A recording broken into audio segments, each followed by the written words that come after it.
à toutes et à tous et bienvenue dans cette édition spéciale de notre journal télévisé du Cosmer, l'émission la plus investie en direct d'Argentiflamme.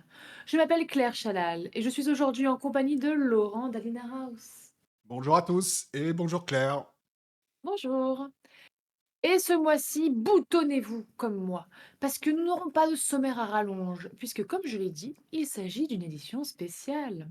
En effet, j'ai eu la chance de pouvoir partir en reportage à Prague, où se tenait l'exposition Fashion and Fantasy, une exposition organisée par Sharon Gillam, la costume designeuse en charge des costumes de l'excellente série La Roue du Temps. Ah mais c'était donc là que vous étiez quand vous répondiez pas à mes appels? Mais attendez, comment ça se fait que j'étais pas dans le voyage moi? C'est pas juste? Non, mais non, Laurent, en fait, déjà, je captais pas trop là-bas.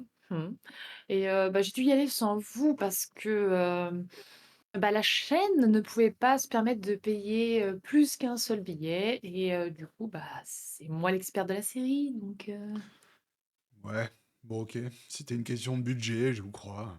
Mais vous auriez pu me le dire quand même. on n'est pas si proches, Laurent.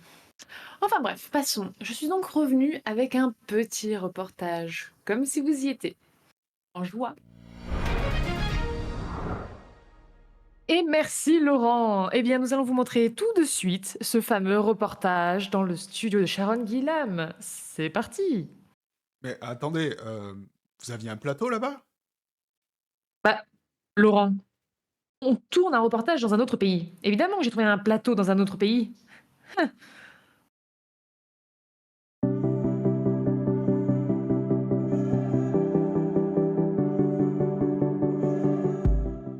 Ah, j'ai enfin l'occasion d'aller sur le terrain, et ça sans Laurent, si c'est pas génial.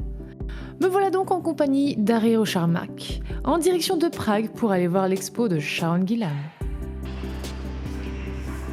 Ah, on est enfin arrivé à Prague. On va pouvoir aller voir l'expo de Shannon. Je te fous de ma gueule là. Quoi? Oulé, tu t'es encore trompé dans les billets C'est d'avion. pas possible. Si, là on n'est pas à Prague, on est en Hongrie. Bien joué. T'es sérieuse? Oui. Bon allez, dépêche-toi, on retourne Bon. à l'aéroport. Vas-y, on y va.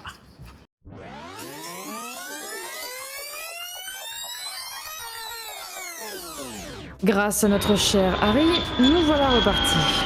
Et cette fois-ci, je l'espère, en direction de Prague. Mais je ne vais pas vous mentir, c'est devenu une de mes villes préférées de ce monde.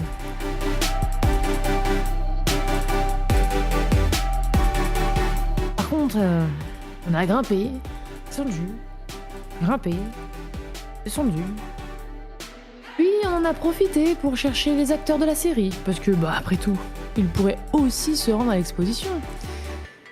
Mais on n'a rien trouvé.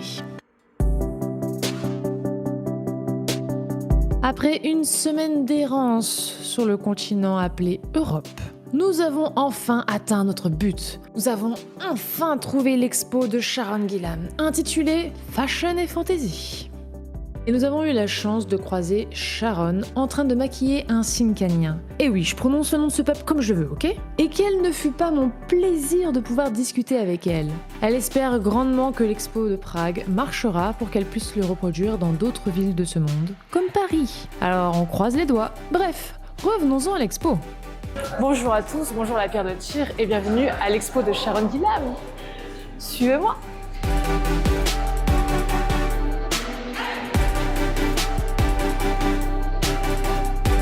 Vous pouvez me voir entouré des châles, des ajas, des Aes Sedai. Et pour rappel, sur notre site La Pierre de Tir, vous pouvez faire le quiz pour déterminer de quel aja vous appartenez.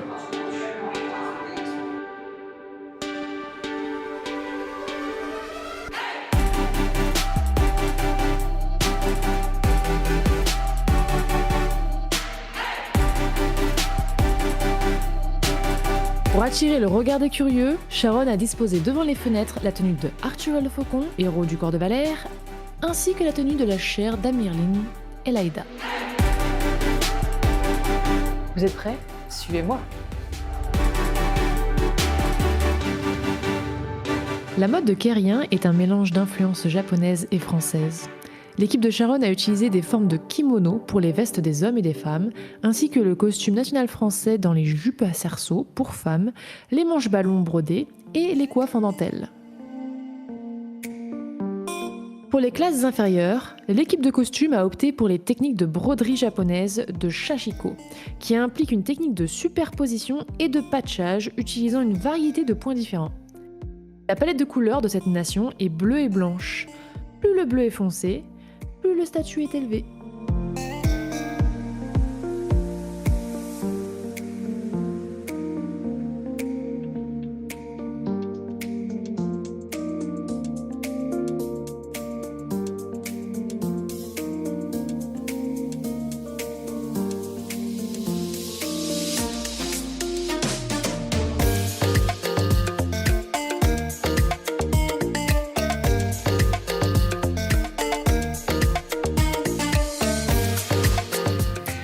Le désert d'Azaïel a été tourné en Afrique du Sud et imaginez ça. Porter toutes ces couches de vêtements qui ont l'air super lourdes, super chauds sous un ciel de 45 degrés. J'imagine pas les acteurs.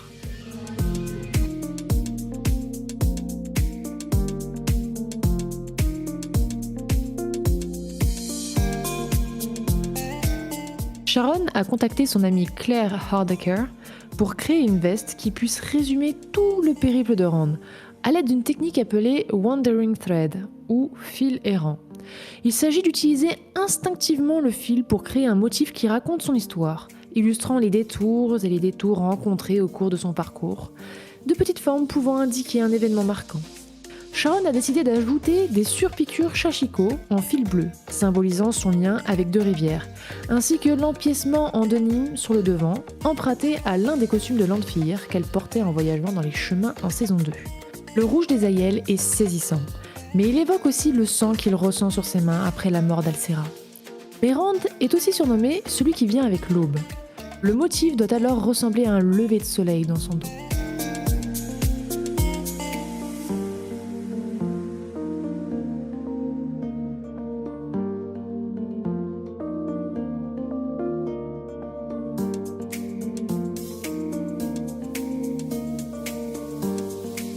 La mode andorienne est influencée par les Tudors d'Angleterre et la palette est limitée au rouge, à l'or et au blanc.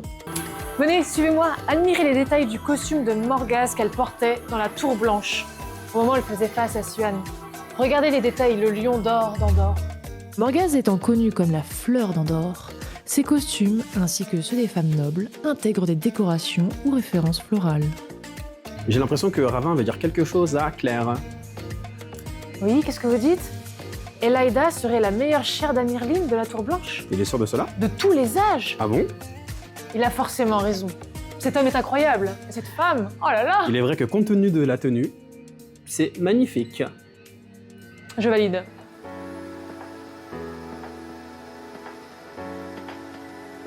La lionne emblématique d'Andorre est incarnée dans différents costumes.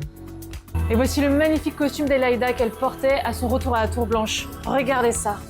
La dentelle a été utilisée comme élément blanc dans le design et Sharon et son équipe ont expérimenté la reproduction d'un motif de dentelle sur un tissu de laine pour la garde royale. Suivez-nous. Nous allons vous présenter une magnifique galerie de personnages. Vous pouvez voir pour notre cher Marco ici, sa magnifique Lanfear. Mon peuple préféré. Allez, suis-moi. De nouveau Lanfear. Notre incroyable Matt. Moiraine Sedai, bien sûr. Et enfin, regardez-moi Seth et Gwen. N'est-elle pas magnifique? Oh, si. Et pour finir, le meilleur pour la fin, Mogaedin.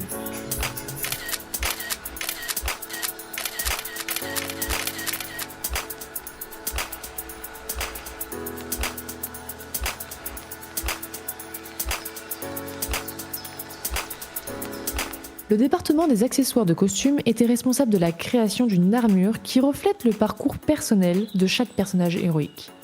Certaines de ces pièces n'ont été montrées que quelques secondes, tandis que d'autres ont été reproduites en plusieurs exemplaires pour les cascadeurs ou les dégâts lors des scènes de combat par exemple. Sharon explique que leur workroom était un mélange du genre de pratique que l'on peut trouver dans une maison de couture, avec des tissus créés à la main, embellis, peints, sérigraphiés, brodés, Des techniques de coupe d'avant-garde ont été utilisées et, dans la mesure du possible, les costumes et les armures étaient coupés et usinés à la main. L'équipe de costumes a été encouragée à essayer ses propres idées et à collaborer les unes avec les autres.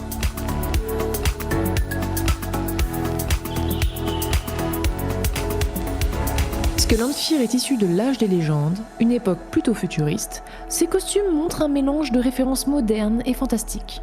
Chaque tenue incorpore un élément d'argent qui suggère la lumière de la lune qui coule à travers son déguisement.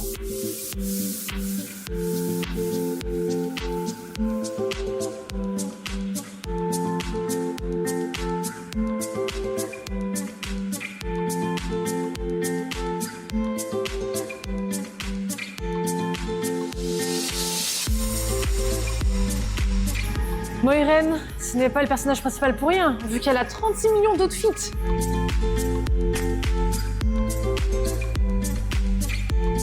On va pas se mentir, c'est lui notre préféré. Les tissus utilisés dans les costumes de Moiraine ont un flux et un mouvement, ce qui suggère son mouvement fluide à travers le paysage, alors qu'elle accomplit son destin en tant que membre de l'Aja Bleu. Dans la saison 2, Moiraine perd ses pouvoirs ainsi que la couleur bleue caractéristique dans ses costumes. Dans la saison 3, elle retrouve progressivement cette couleur emblématique qui se manifeste à un effet maximal dans le bleu Yves Klein de son costume final. Moi, je suis venue juste pour un seul outfit. Ce fameux chapeau dont on a tant parlé.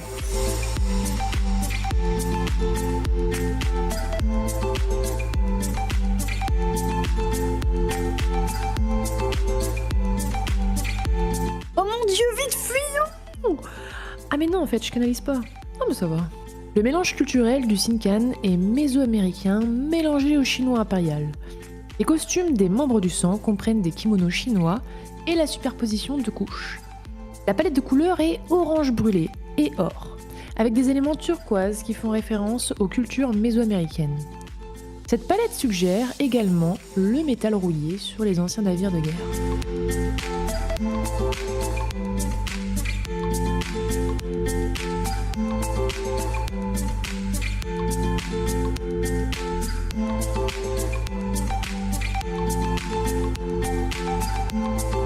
Les détails de la tenue d'Uno sont aussi remarquables, que ce soit à travers son cache-œil, son plastron ou son arme.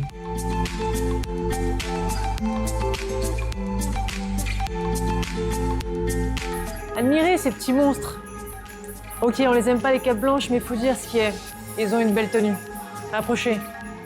J'ai été impressionnée par tous les petits détails des costumes des Fils de la Lumière.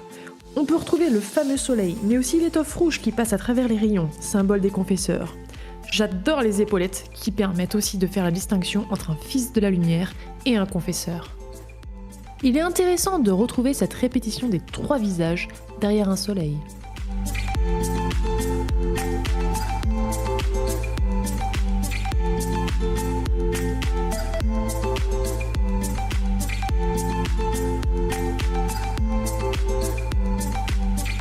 Pile mon atmosphère. Comme moi, les rejetés sont uniques, puisqu'ils proviennent tous de l'âge des légendes, un âge futuriste. En conséquence, leurs costumes ont une sensation ultra moderne et intemporelle, et ont un élément asymétrique par rapport au design, ce qui renforce l'idée qu'ils sont déséquilibrés et instables. Ils sont généralement dans une palette sombre, avec des détails argentés, or ou métalliques. Vous vous souvenez, dans le rêve de Moiraine, à un moment donné, elle faisait face à nos amis de Champ-des-Monts qui étaient en version dark. Ici, nous avons l'outfit de Nynaeve. Ensuite, nous avons la très gothique Egwene. J'adore. On a Rand, il me semble. Non, Rand qui est ici. Lanfear, Lanfear. Moghedien. Oui. Et c'est tout ce dont je me souviens, mais c'est déjà pas mal.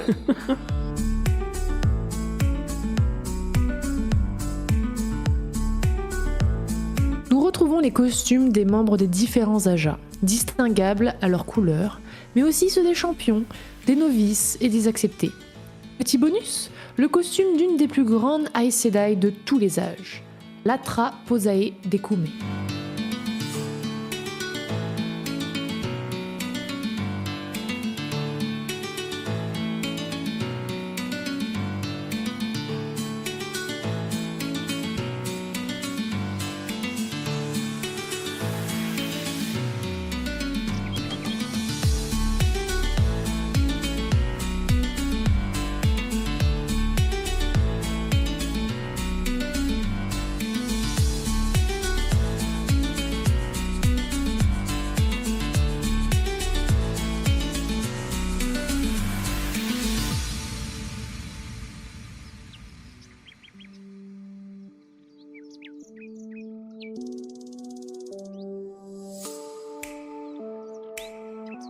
Et voilà, l'exposition de Sharon Gillan touche à sa fin. Nous sommes pleins d'émotions, de la joie évidemment, parce qu'on a eu la chance, l'opportunité de pouvoir voir de près et toucher les costumes du cast de La Roue du Temps. Mais aussi, nous sommes tristes. Tristes parce que voilà, c'était peut-être la dernière opportunité que nous avions de toucher un peu à la série. Et triste parce que voilà, c'est la fin, série annulée. Nous ne reverrons sûrement pas le cast qu'on adore de La Roue du Temps. Et le travail magnifique des costumiers, des maquilleurs, de la VFX et encore plein d'autres choses. Donc voilà, moi je souhaite terminer sur une bonne note et remercier Sharon Gillan pour cette expo incroyable. Merci beaucoup.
J'espère que ce reportage vous a plu. Laurent, nous vous rendons l'antenne. Ah là là, c'était vraiment génial. Tout était si beau. N'est-ce pas, Laurent? Laurent? Pas le budget. Vous vous foutez de moi? Et Harry Rocharmac, il est gratuit peut-être? En plus, je vous ai entendu. Oh là là, je suis très heureuse que Laurent ne soit pas là. Ouais, bah, grandissez un peu, Laurent, et soyez professionnel, s'il vous plaît. Laurent, c'est l'heure de votre conclusion. Laurent, vous êtes vraiment ridicule. Bref, c'est donc la fin de cette édition spéciale du Gîte et du Cosmère. L'émission la plus investie en direct d'Argentiflamme. Vous souhaite une très bonne vie, quand et où que vous soyez. À bientôt. Allez, ciao, moi je démissionne.